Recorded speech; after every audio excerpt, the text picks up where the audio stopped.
How to add vintage filter in Picsart. Want to give your photo a nostalgic or old school vibe? Here's how to add a vintage filter in Picsart. First, open your photo and click on the Effects menu. Navigate to the Vintage category and browse the different preset styles.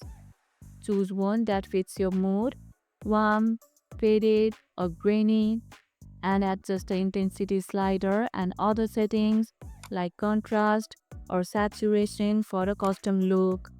Once you're happy, hit apply and save your timeless edit. Do you like subtle vintage tones or full-on retro?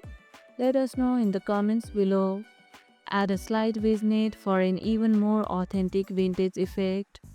And that's how you can add vintage filter in Picsart.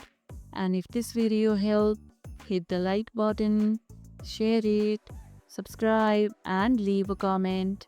Thanks for watching and I'll see you in the next one.